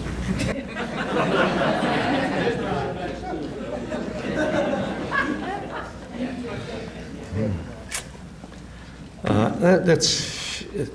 Yeah, it's a very good question. Because the Constitution, you know, it's interesting to me that in law school here in the 21st century, they still treat the Constitution as a holy document. You know, the Constitution was, remember, put together in 1787 by 55 rich white men, you see, who were very troubled by the fact that farmers in western Massachusetts were rebelling and that farmers in Virginia and New Jersey and South Carolina were in a state of rebellion. And they wanted to set up a government that would be strong enough to contain rebellion and that would serve the interests of the elite, of the bondholders and of the slave owners and of the Western expansionists. And so they set up, and I remember when I was going to school, that's what they taught us, that they taught us things were chaotic before the Constitution. What they meant was that people were protesting. That's what when people protest, then that's anarchy, that's chaos. No, they wanted law and order. And in fact, if you looked at the correspondence that went on at that time before the Constitution was adopted, and Shays' Rebellion had taken place in western Massachusetts, and one of the revolution had been over, right? Many of these rebels were veterans of the Revolutionary War. They came back from the Revolutionary War. They'd been promised, you know, that they would have a decent life, and instead their homes and their farms, their livestock were being taken away from them because they couldn't pay the taxes that were levied on them by the Massachusetts legislature. So they were rebelling. And a general from Massachusetts, Henry Knox, wrote to George Washington. They had fought together in the Revolution. And he said, this was just before the Constitutional Convention. And it gives you a clue as to what the thinking was of the people who came to the Constitutional Convention, you know, to form a new government, you see. And he wrote to Washington and he said, and like Noam, I don't have the exact quote with me, but you can trust me. Let's put it this way. If you can trust Noam, you can trust me. But the general said to Washington, he said, look here. Exact words. George. These people think that because they fought in the Revolution, that they have a right to an equal share of the wealth of this country. No way. No way was a favorite expression of that time. We'll say. The people, in fact, the correspondents at that, the people who came to the Constitutional Convention were determined not to have any more rebellions like Shays' Rebellion. They wanted to set up a government that would serve their class interests, and they did. And that Constitution, well, how is it that the Constitution has no economic rights? How is it no economic rights in the Constitution? There was a reason, no right, they make a big deal of the fact we have a Bill of Rights, which was added later, right, as a result of popular demand. It was added later. But there's no economic rights in the Constitution. No right, well, no right to health care, no right to a job, no right to housing. If you don't have the right to live, the basic necessities of life, then the other freedoms that are given to you don't amount to much. And the Constitution was something, and of course the Constitution established slavery and wrote into the Constitution the clause that made it clear that fugitive slaves had to be brought back and sent back to their masters in the South. The Constitution legitimized slavery. I remember that in 1987, it was 200 years after the making of the Constitution. Some of you may remember that there was a celebration, bicentennial of the Constitution. Every year, of course, is the bicentennial of something, you know. And the bicentennial, and there was ever a hoopla about the Constitution. Oh, that whole year, wow, what a marvelous document.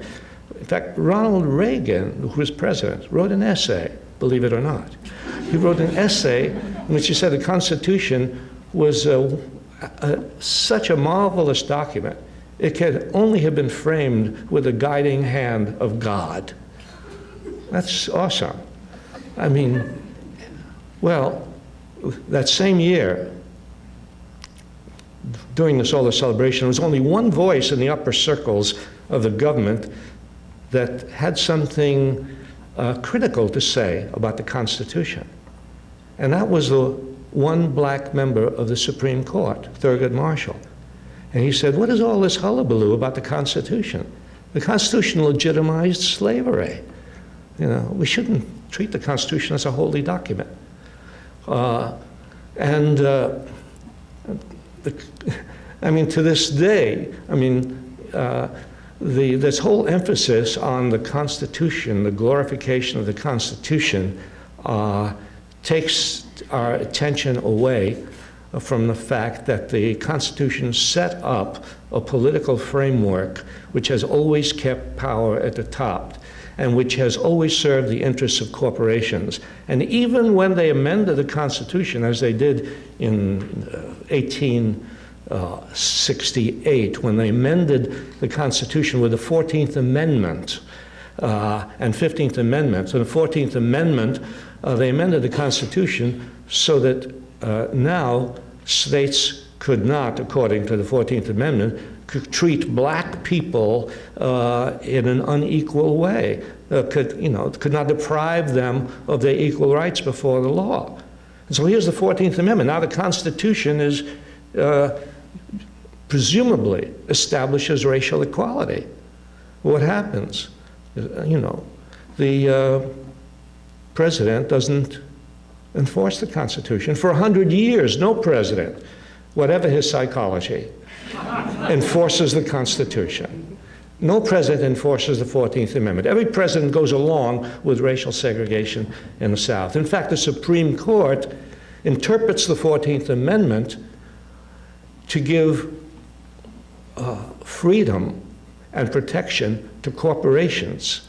And the Supreme Court decides that where the 14th Amendment says you cannot deprive any person of life, liberty, or property without due process of law, and which was presumably was supposed to mean you cannot deprive, black people without due process of life, liberty, property, without due process of law. The Supreme Court said, it says you cannot deprive a person.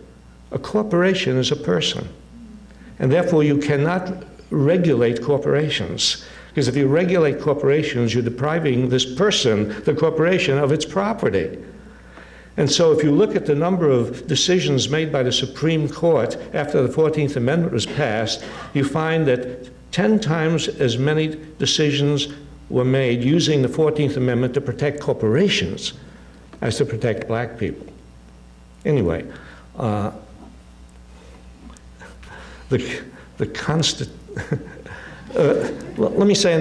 me just say something about the Constitution that is parallel to what Noam said about elections, and that is, the real question is not what the Constitution says.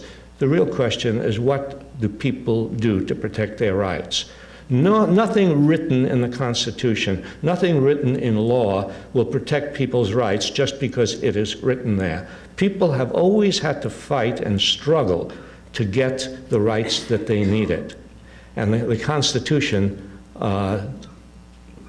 was not critical in determining that. What was critical was what people did to organize whatever the Constitution said.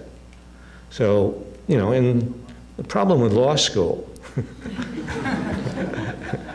is that it gives people this romantic notion of, you know, well, what does the Constitution say? What does the law say? No, the real question is, what do people do?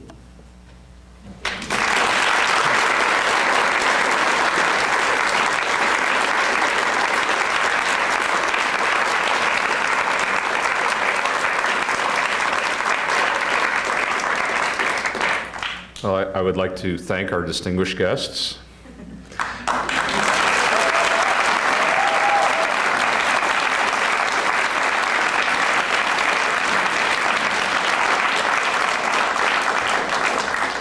And also to thank our distinguished audience. And to remind people that we do have Dr. Zinn's latest book for sale outside, and he will be signing copies. Thank you.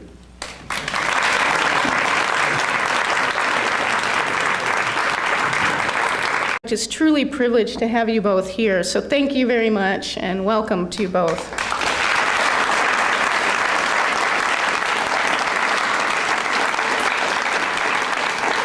I think it's really a testament to really defining, in the finest sense of the word, what it means to be a public intellectual.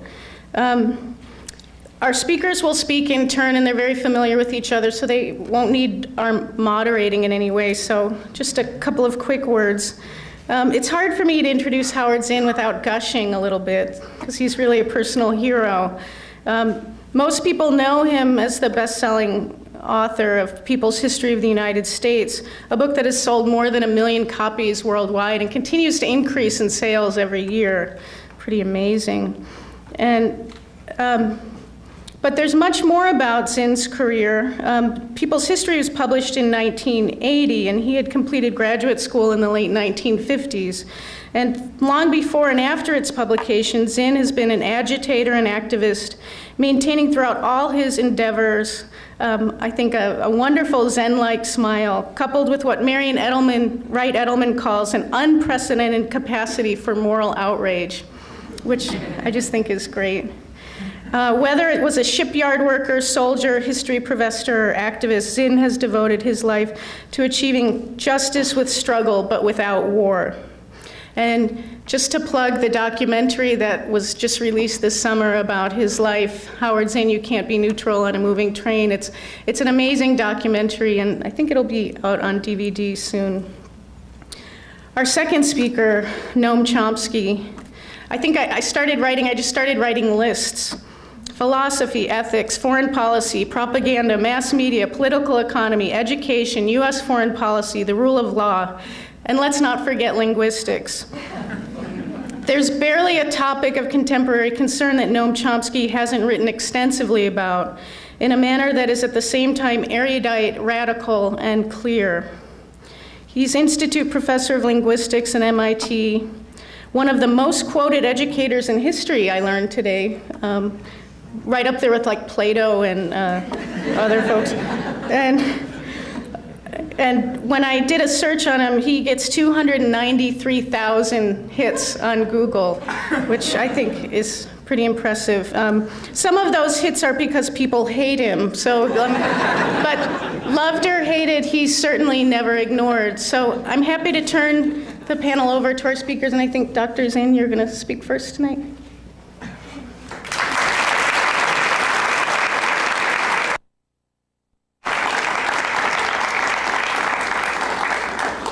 Thank you, Paula.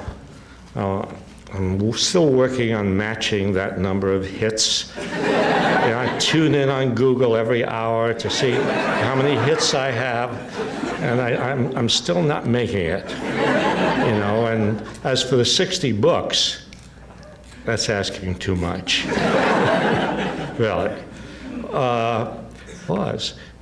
And we've seen this again and again historically, you know, in this country. You know, and the labor movement has had to fight against enormous odds. Working people have gone through tremendous grievances for a long, long time, and we're not getting any help. They were not getting any help from from Congress or from the Supreme Court or from the president.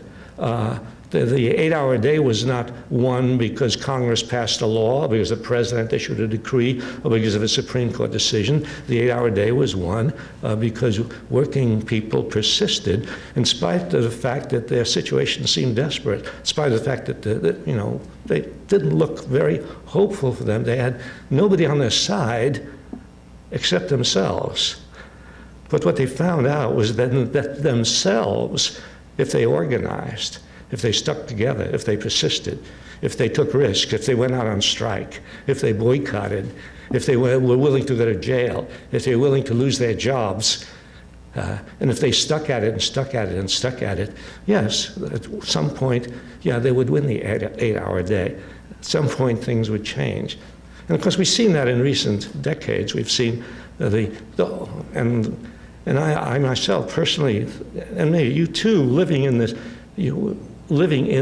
era, And I was living in the South in the late 1950s, early 60s, teaching in a black college, living in a black community, and becoming involved in the civil rights movement. If you looked at the South in the late 1950s, well, it looked hopeless.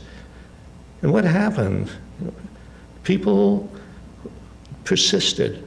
Black people in the South tried again and again and again to break into that ironclad wall of segregation, and again they failed. Again and again they were beaten or killed if they tried to register to vote or tried to go to some place where they weren't supposed to be. And then at a certain point in history, a few young people did something in the spring of in the early part of 1960, and it caught on.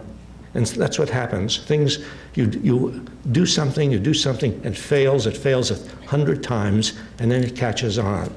And when it catches on, other people begin to do the same, and more people begin to do the same, and then you have a movement. And the South, although all the power was on the other side, and the federal government was not doing anything to help black people in the South, and despite the Constitution, despite the 14th and 15th Amendments and all the promises of that, no president was enforcing those amendments.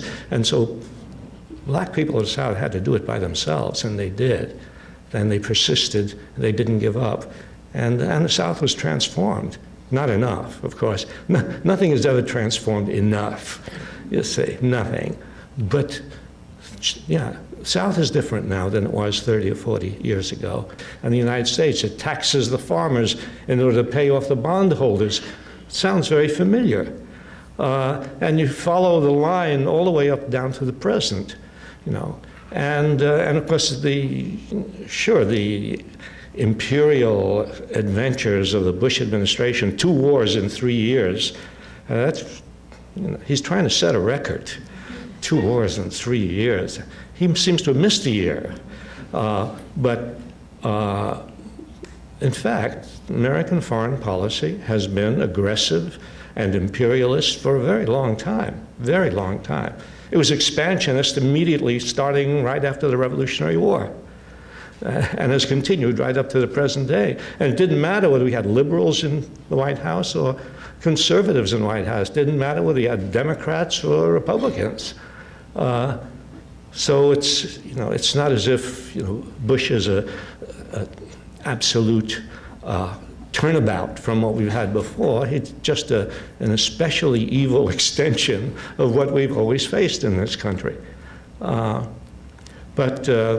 And so in a situation like this, can you talk about hope?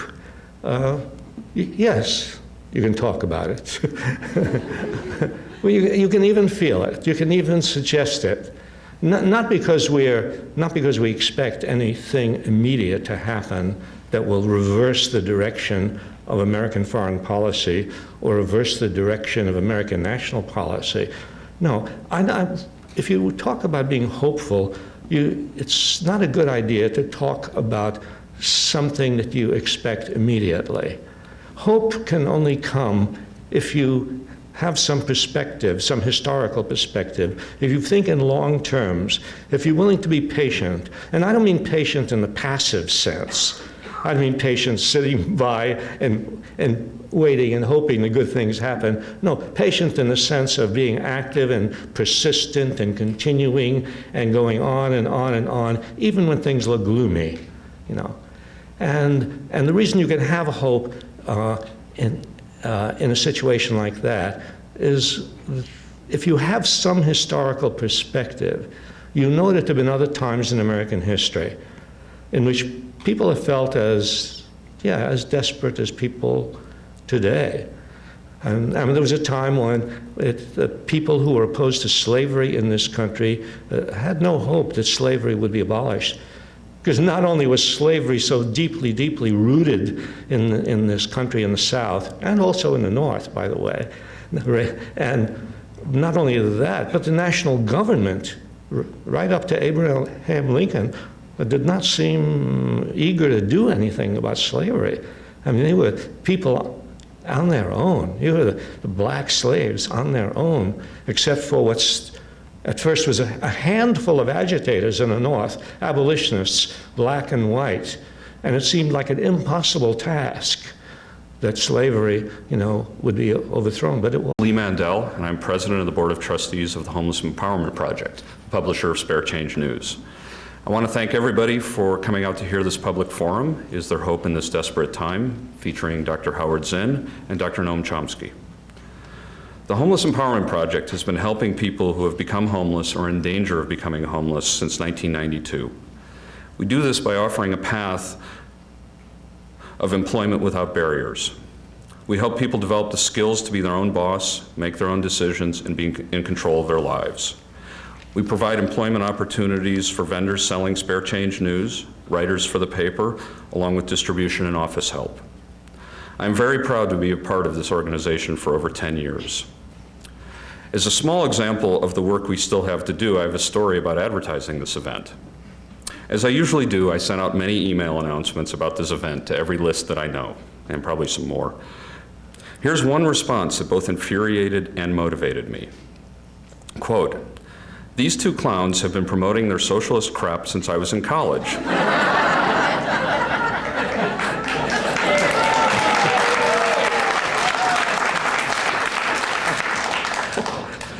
They apparently haven't learned a thing from all the history that's happened in between. I have no more desire to fund them than I do to fund any of the professional bums who sell Spare Change News on the street. As you can see, despite all of the good work we and many other organizations and individuals have done, there is still much to do educating people and dispelling myths. This event is a fundraiser for the Homeless Empowerment Project. If you would like more information about our organization, please sign up on the forms that are on the table as you walked in. You can also talk to any of the folks with badges on, and we'll be happy to answer any questions. We have copies of Howard Zinn's new book, Voices of a People's History of the United States, for sale, and Howard has graciously said that he will be signing the books after the event. I would now like to hand the microphone over to Paula Matthew.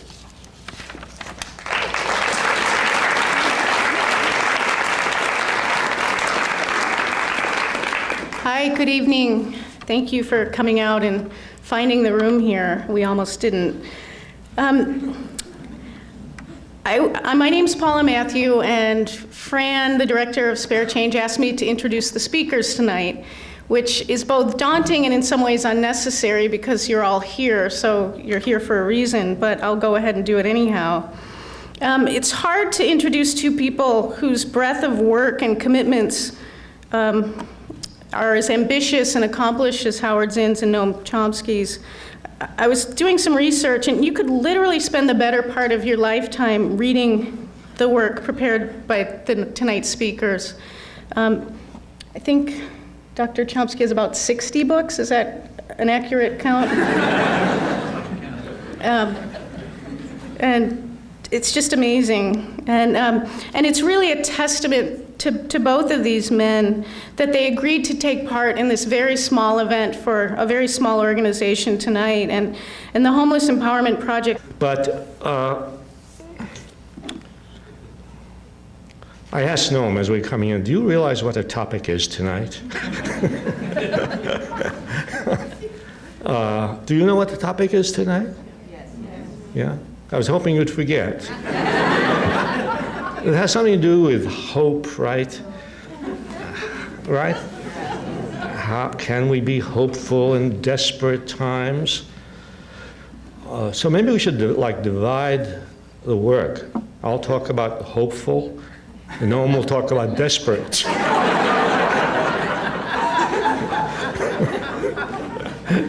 But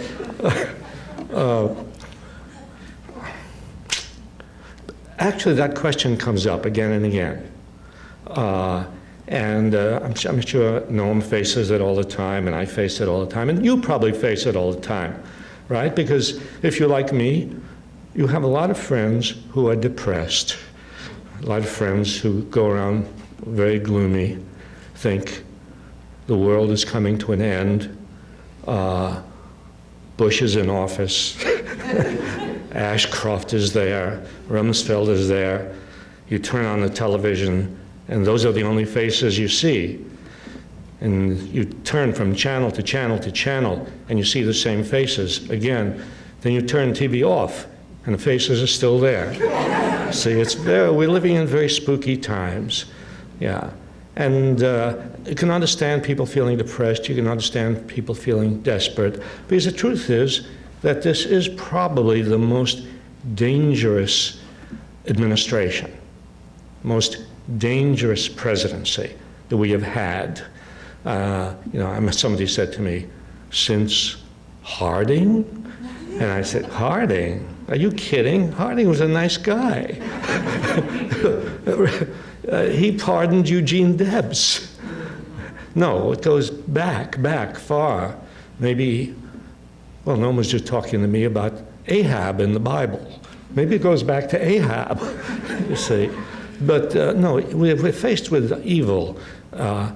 It's not that we haven't had bad presidents. In fact, that's hardly all that we've had. You know, the Republicans, Democrats, they get us into wars. They take the resources of the country and they pour it into the military budget. And the Democrats are a little better at giving a little more money to people for health care and for education and so on. But fundamentally, from the very beginning of this country, the nation has been in the hands of the rich, of the elite, and they have controlled the legislation. I mean, all you have to do is look at the very first pieces of legislation that were passed by the very first Congress passing Alexander Hamilton's economic program, and it's a program that favors the rich, it favors the bankers, it makes a connection between the banks